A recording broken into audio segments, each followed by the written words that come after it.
The Steam Deck specifications are the first true universal hardware profile for the PC. What does this mean for the future of PC gaming? Let's talk about this. And I just want to say before we jump into it, if you like this video, maybe hit that like button, maybe share this video with your friends. You could also hit that subscribe button if you're so inclined. Only 25% of my viewers are actually subscribed, so it'd mean the world to me if you could do that.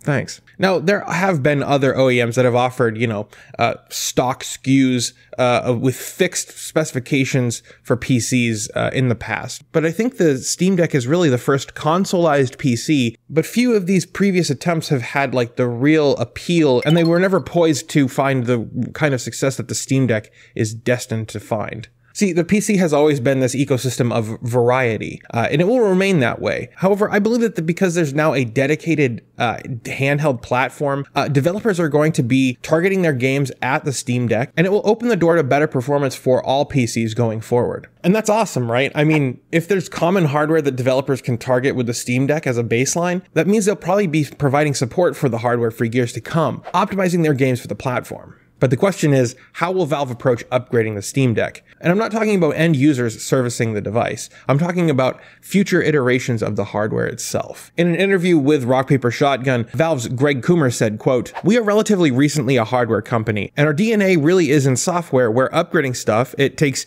as long as writing some code and shipping it to the internet. But we've hired a ton of experts in the hardware field who have all been slowly teaching us you can't really operate the same way in hardware and just upgrade things wherever you'd like to." I think it's often extra interesting at Valve because there's so many of us who want to treat this device like a platform that can be upgraded at will. And we can just, why not upgrade it every 3 months? Well, obviously that wouldn't be the best service that we could do for game developers or customers if we tried to operate that way.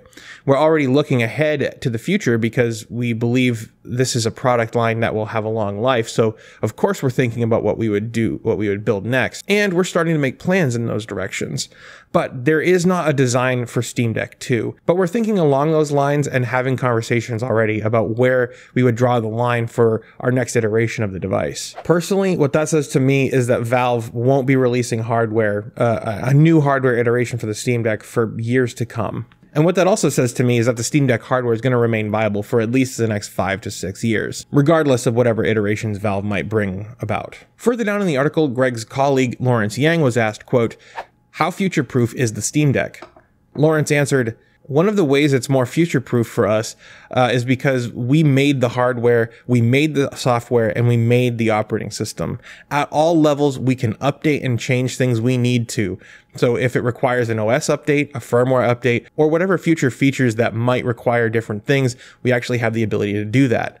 And Greg added, "There's a sort of inherent future-proofing that Valve tries to operate with all the time, where customers can expect new functionality and features to arrive on the device during the whole course of its life." And as someone who has, had a Steam controller, and as someone who currently uses the Valve Index, I can confirm that Valve really does support these devices with software across their entire lifespan. So Valve are trying to future-proof the current iteration of the Steam Deck. They're building a device with end users in mind, and they're trying to ensure that it fits all use cases, both indie games and AAA, but also just general productivity and PC usage. That's amazing to me. Lawrence also said, quote, "Once people have these in their hands, we're going to be hearing a lot of customer feedback and listening to what people are doing and what they would like to be able to do. And just like Steam itself, we listen and we want to make customers happy." That really is why Valve cares more than most in the gaming industry.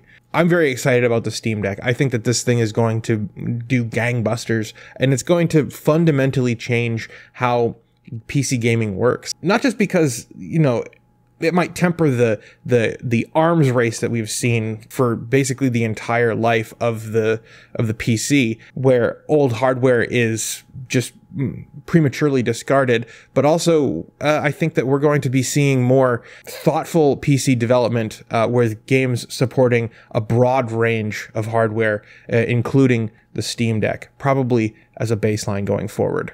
I also think that it'll be quite a while before we see a substantial upgrade to the Steam Deck's hardware, and that even after any Steam Deck successor is launched, the current hardware is going to be supported for years to come. But I would like to know what you think. Have you read the article? Links in the description. Let me know down in the comments. I'd love to hear what you guys thought about this. I think that's going to do it for this video. If you like this video, make sure you hit that like button, hit that subscribe button, stay up to date with all the cool stuff that we're doing. I want to say thanks to my patrons, without whom I would not be able to do this. My patrons make what I do possible, so thanks guys. It means the world to me. If you believe in the work that I do and you want to help support the show, you can head over to Patreon, or you can become a YouTube member as well. Both are greatly appreciated. But that's going to do it for now. Thank you very much for watching. I hope you guys have a blessed day, and I'll see you in the next one.